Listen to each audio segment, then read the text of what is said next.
我是一个小主播。今夜我翻东西的时候，发现了前房客留下的日记本。为了涨流量，我当着直播间观众的面读了起来。没成想，我却撞破了一桩女孩被残忍虐杀的命案。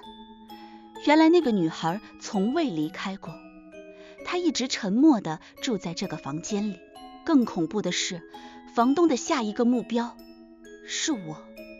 他好像总会盯着我。每天晚上，我和妈妈打完电话，我都能听到房间门口急匆匆离开的脚步声。窗户总会离奇被风吹开。我半夜醒来，总能看到一个隐约的黑影站在阳台上，一动不动。日记本上的字迹愈发颤抖。我皱皱眉，继续念下去。就在刚刚，我洗完澡，房间的门被推开一条缝。我透过梳妆镜发现他就藏在后面。他发现我在看他了，却张开嘴巴，用口型说：糟糕，被你发现了。以及最后一页，我突然发现他今天往家里运了很多水泥桶。日记念到这里戛然而止。不仅是我，直播间的观众都意识到了在这本日记背后到底发生了什么。直播间的人气迅速冲破1万，弹幕被刷到飞起，已经有不少网友要求报警。为了稳定观众情绪，我强颜欢笑，努力解释说这些都是误会。可他们不知道，我心底的骇然远超这些。因为就在今天，房东同样往家里运了很多大桶，此刻就堆在卧室的外面。更令我感到不胜寒意的是，房东今晚并未出门。而就在10分钟前，一个热心网友提醒我说，阳台上有个黑影。那时我没有注意，此时一想到，心脏猛地被揪了起来。难道房东的下一个目标是我？这个突然冒出的念头让我差点跌落椅子。如果是这样，那么刚才我念的那些他都已经听到了。如果他恰好此刻正在看我直播，我不敢再想下去了。我一边大声解释这都是误会，一边颤抖地拿出另一个手机，想要偷偷报警。可晚了一步，房间的门被推开，露出的正是房东那张诡异带笑的脸。楠楠，我刚炖了土豆牛肉汤，直播累了吧？出来喝点。他笑容可掬地站在门口，手里拿着一把勺子。从前就是这样的房东，让我一步步丧失防备。我甚至早就把他当做了亲哥哥。可如今的我，再看这张脸，却心底不胜寒意。我拼命控制自己，不要声音发颤，露出破绽。李哥，您先去喝吧，我播完这点，今天的任务还没完成，经理在监督呢。好，快点啊，一会儿汤凉了。李媛满口答应，还主动把门关上。我简直要吓坏了，忙掏出另一部手机发信息给男朋友，让他帮我报警，快来接我。老公，我不小心发现了一本死亡日记，我怀疑前房客就是被这个房东杀害的，你快来接我，他的下一个目标就是我，就在今夜。陆言回复得很快。日记？什么死亡日记？我急得快要哭了。我求求你，就别问这么多了，赶紧报警，不然你就等着给我收尸吧。我眼泪差点飙出来，狠狠地把手机扣在桌子上。做完这一切，我的魂都要吓没了。就在我努力深呼吸，不让房东发现异样的时候，我突然有一种强烈的被人注视的感觉。我抬起头，发现门不知何时被推开了一条缝隙，一只眼睛正贴在上面，浑浊的目光直直地落在我的手机上。是房东，他刚才一直都没走。我浑身一颤，房东见被我发现了，倒也不再掩饰，他径直推开了门。我这才发现，房东似乎从来都是死死盯着我讲话，像个木偶一样，眼睛一眨不眨。他的笑容也仅仅是牵动唇部肌肉。如果有人捂住他的下半张脸，会发现他自始至终都是面无表情的。恐惧席卷了我的全身，我看着他一步步走进来，几乎要从椅子上栽下去。对了，我好像有个东西丢了，今天下午我打扫你房间的时候带进来过，会不会是丢你这儿了？啊？房东一边说着，一边环视四周。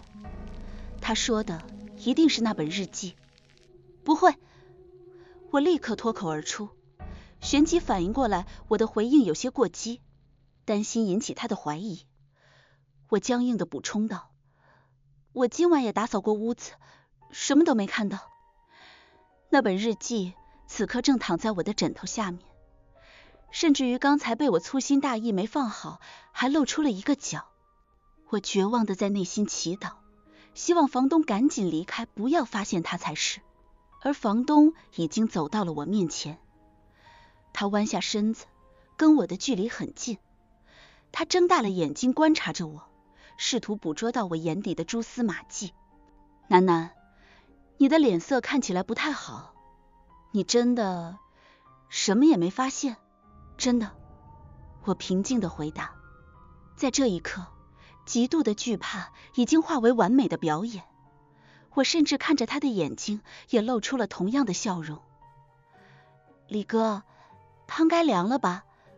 我们出去喝。好。房东满口答应。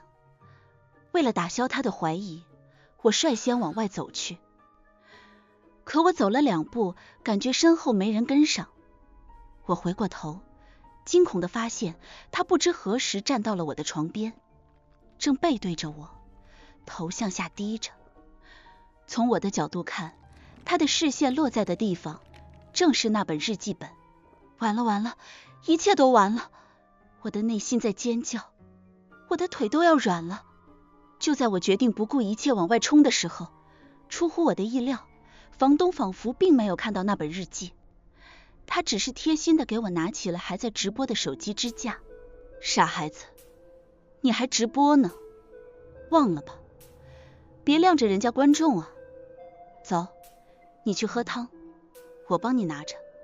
我僵硬地扯出一个笑容，坐在餐桌上。土豆牛肉汤味道十分鲜美，可我却很难下咽。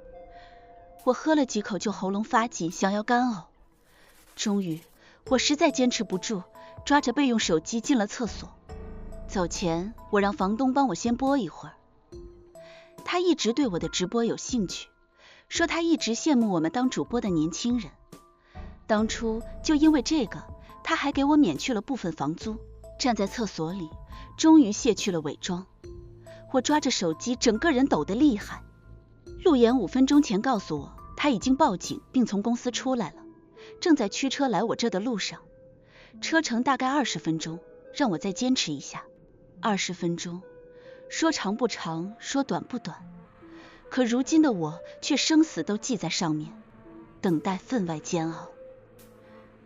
我拧开水龙头，借着水声的遮掩，我用小号进入了直播间。就在下一刻，我的心重重沉了下去。餐桌旁空无一人，房东恐怕是没有想到，在镜头恰好扫到的一侧，他正在厨房把一包白色的药物倒进杯子里。更令我崩溃的是，房东刚才不知给他们说了什么，直播间的观众看到后都认为这是我们之间某种难以启齿的小游戏，他们甚至拿这个当不伦之恋的电影来看待。羞愤和耻辱加上恐惧，令我额头的血管突突的跳。水流冰凉，我往脸上泼了好几把，才能勉强让自己不晕过去。我开始翻找卫生间，看看有没有什么可以防身的东西。一会儿实在不行，我就跟他拼了，怎么说也得要他半条命。可很快，我目睹了更加令我魂飞魄散的一幕。柜台底下居然是密密麻麻的抓痕，像是女人指甲抓出来的痕迹，上面还带着褐色的血印。一只孤零零的女士拖鞋被踢在台子下的角落里，大把大把的头发落在地上。我仿佛能看到这样一个场景，一个女孩同样在半夜无比惊恐地躲进卫生间，她藏在下面，希望这样能不被发现。然而，那个恶魔还是出现了。他蹲在地上，笑眯眯地抓住他的头发，将他硬生生拖了出来。突然，叩门声在外响起。楠楠，你是不舒服吗？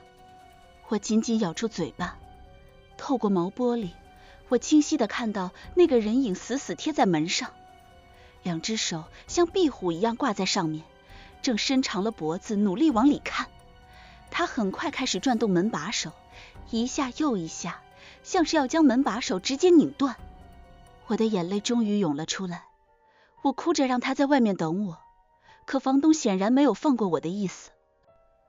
他呵呵地发出粗重的喘息，像从前一样，笑声夹杂着诱哄，试图让我开门。见我没有上钩，他突然停了下来。片刻后，房东阴阴的声音钻进我的耳朵：楠楠，你是不是困在里面了？我这里有钥匙，你等我来找你啊。冷汗和我的眼泪一起流了下来。陆言此刻就是我唯一的希望，我再也顾不得那些，拨通了他的电话。我几乎是尖叫着让他不顾一切快点来救我。与此同时，我紧紧堵在门上的背已经感受到了钥匙插进锁孔带来的震动，一下接一下，房东已经开始撞门了。楠楠，你在里面，你听见了，为什么不把门打开？为什么不开门？你在给谁打电话？你尖叫什么？你在害怕什么？开门啊！我给你做的汤你还没喝完，你这个没有良心的，快把门给我打开！打开啊！男人的力气大得吓人，他一掌拍在门上，我整个人都跟着晃动。我已经丧失理智，开始咆哮了。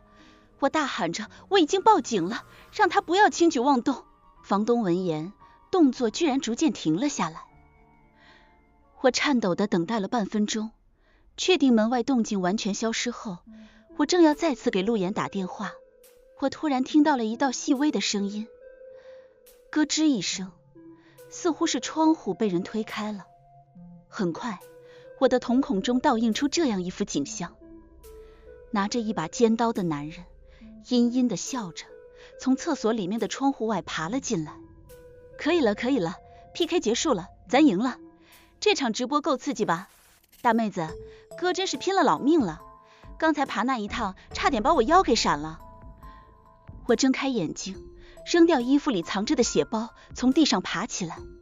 是的，刚才发生的一切都是我和房东早就商量好的。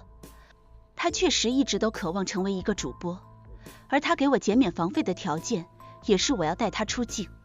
这段时间我们已经一起上演了不少场类似今夜的逃命凶杀案，直播间的观众早就习惯了这个套路，但还是架不住刺激想看。也是这样，我们发现了财富密码，每晚的收入都无比可观，让我从一个几千粉的小主播一下子成长为几十万粉的大佬。不行了，我先去洗个澡，你看看今晚收益怎么样？明天咱叫上陆言一起去庆祝庆祝。房东说完就进去了，我也回到自己的卧室，一边美滋滋地看着后台，一边准备编写明晚的剧本。今晚的效果果然很好，榜一大哥出手阔绰，直接打赏了5万块。这下我们可发财了，明天不得米其林餐厅都安排上。我激动地在床上打了个滚，就在我准备坐起来继续工作的时候，突然被床单上的一个硬邦邦的东西硌了一下。房东的手机不知道什么时候出现在了我床上，上面有人给他发了个消息，他连锁屏密码都没设置。鬼使神差的，我打开了它。这不看不要紧，一看这才发现房东居然曾经是个小说家，但由于他学历不高，又没什么特殊的才华，他也只是在某个网站不为人知的写了几本，就被网站每天都暴增的新书量淹没了。但他好像一直都没有放弃，最近居然在跟一家出版社编辑商量想要自费出版。看来他真的很渴望被大家看到，想不到这大叔还一直有个成名梦。我哑然失笑，正准备把他的手机放回原处，假装没看到过，我突然不小心碰到了一条房东发出的语音。当房东沉缓而恳切的声音流出，我的心脏却再次剧烈跳动了起来。求求您给我一个机会，我这次的新书绝对不会让读者朋友们失望。这是一个关于真相与隐藏的故事，男主人公和他的搭档一起演绎直播追杀获取流量，但没有人知道，这都是男主为了打消观众怀疑的方式。他真正的目的是精心策划一场完美的屠杀，让女主真的死于观众面前。他紧接着发了下一条语音，按照他的设想，男主会在要向女主动手的那一夜发起2场直播，而第2场就是让女主丧命的死亡直播。主编大人，我求求你了，这真的是我这辈子最大的愿望了，只要这本书能出版被大家喜欢，我死都愿意。房东几乎是绝望地发出祈求。当一个人对一件事渴望到了极点，那这个世界上就没有什么事是他做不出来的了。细细密密的冷意爬上我的后背。突然门开了，房东搭着一条毛巾站在门口，笑着对我说：楠楠，我刚才洗澡的时候突然有了个好的创意，我们再直播1场吧。只是这次我不提前告诉你剧本，我们力求真实。方才语音里的内容一下子跳到了我的脑海里，最害怕的事情终究还是发生了。我几乎可以断定，房东为了留下一部能被世人记住的作品，他不惜铤而走险，用真实的犯罪经历来演绎一场完美的凶杀。对了，你看到我的手机没有？我今晚有个事要跟人敲定，我手机怎么找不见了？没看到，要不你用我那个直播的手机打个电话，就放在餐桌旁边。我知道我现在的表情一定近乎面瘫，我不知该做出什么表情，只得庆幸于刚才自己听完语音后就把他的手机关机塞到了床底，现在他绝对不会知道我已经发现了他的秘密。房东点点头出去了，让我准备一下，一会儿等他跟人聊完就开启一场新的直播。我皮笑肉不笑地看着他走出去，迅速给陆岩发送语音。陆岩，此刻我说的话绝对不是为了直播，我用我全家的性命向你发誓，我绝对没有骗你。我压低的声音逐渐颤抖，几乎是带上了哭腔。我求求你快来接我，帮我报警，我已经没有力气再给警察解释了。房东要杀我，他真的要杀我，他要在所有观众面前真正的把我杀死。就在我打完电话的时候，我冷不丁想起一件事，为了达到最好的直播效果，我跟房东事先在家里4处都安装了摄像头，力求让观众看到最真实的表演。刚才直播下的匆忙，我还没来得及将这些都关闭，而摄像头所连接的终端在我直播的手机上，此刻手机正在房东手上，他会不会……我不敢细想，额头渗出了满满的冷汗。与此同时，客厅的几盏灯熄灭了，那里传来了一串低低的脚步声。楠楠，我知道，这场真正意义上的死亡直播开始了。在那双手从黑暗中将门推开的那一刹，我透过手机屏幕的光亮看到房东阴森的眼睛，他的眸中晃动着真真切切的杀意。他抓着一把尖刀朝我的床准确无误地走来，直接将刀插进了我拱起的被子里。如果说刚才我真的躺在那里，那么此刻我已经是一具死尸。他很快发现我不在床上，但他摸了摸，发现还有余下的体温。我听到他喉咙里涌起的恐怖的笑声，他猛地将床铺掀了过来，蹲在地上，直接把胳膊伸了进去。原来不在这里啊，那是在哪儿呢？楠楠，我给你炖了你最爱喝的汤，出来啊，楠楠。他开始扫视房间的每一个角落，一片漆黑里，我听到自己的心脏都快要跳出来。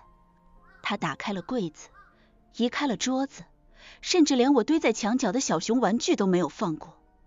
而我此刻正躲在窗户外面，恐高的我根本不敢回头看一眼。紧紧地贴在角落里，努力隐藏自己的踪迹。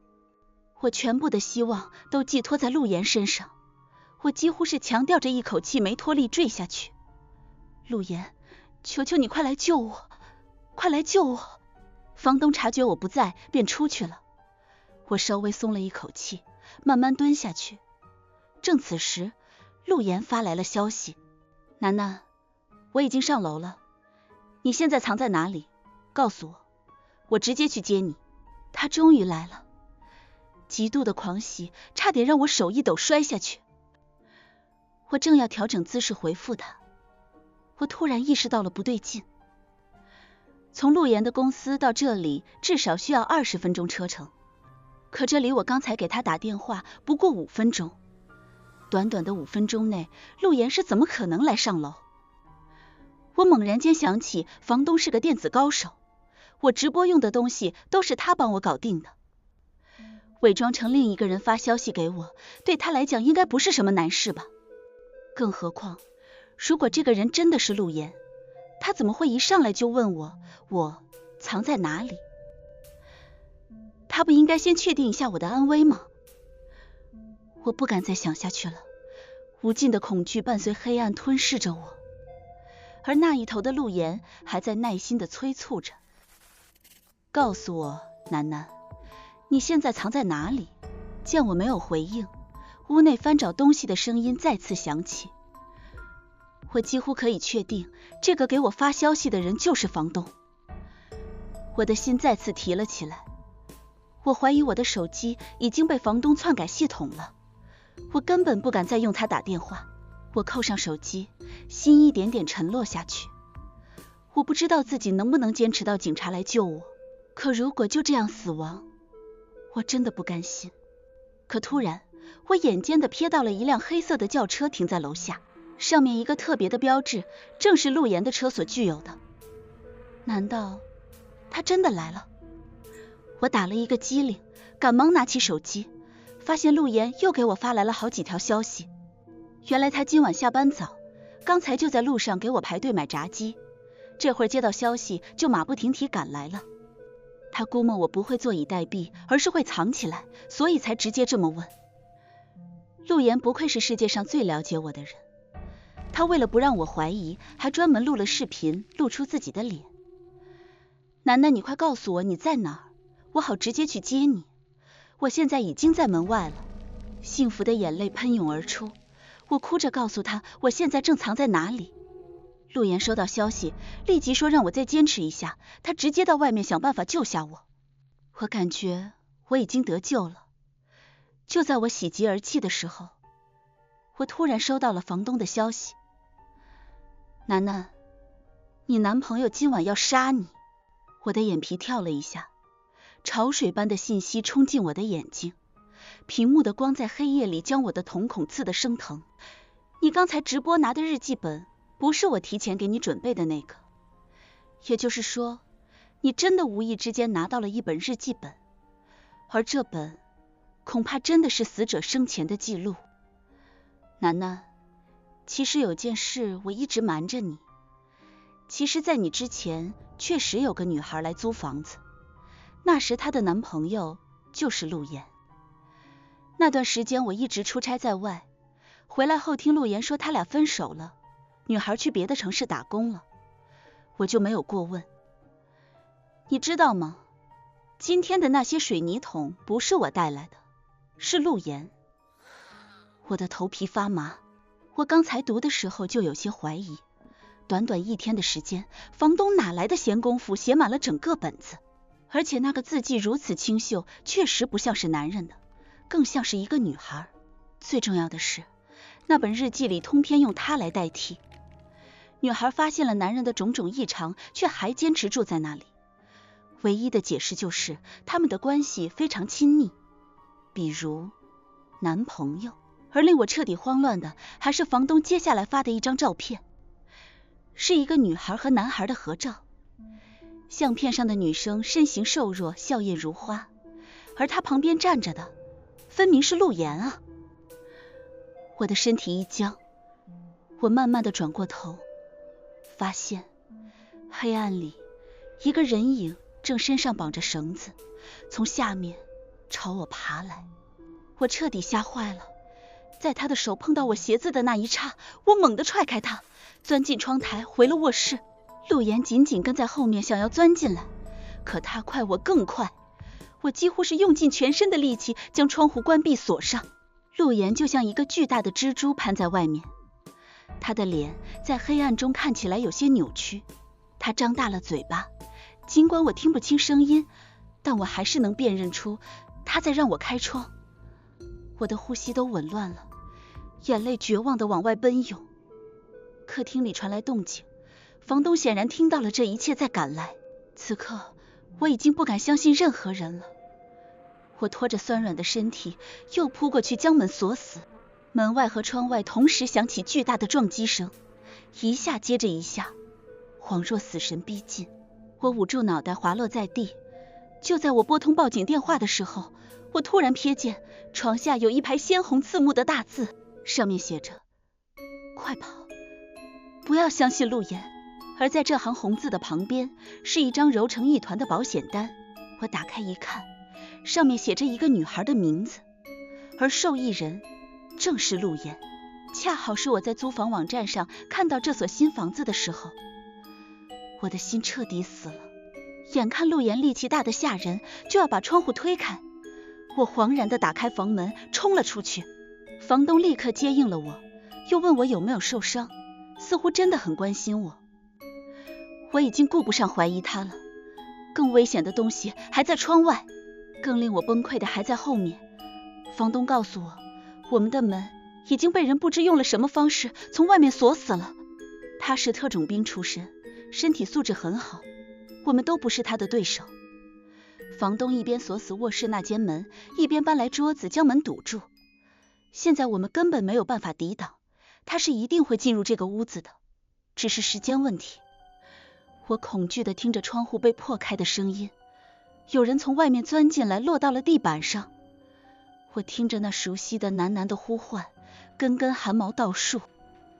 我已经报警了。我激动地对着房东说，我们找个地方躲起来吧，只要坚持到警察赶来，我们就能获救。房东拧着眉点了点头。随后我们四处翻找，看看能不能拿点什么东西防身。他去了他的房间，而我去了书房。我刚走到书架前，手机突然响了，是警察打来的电话。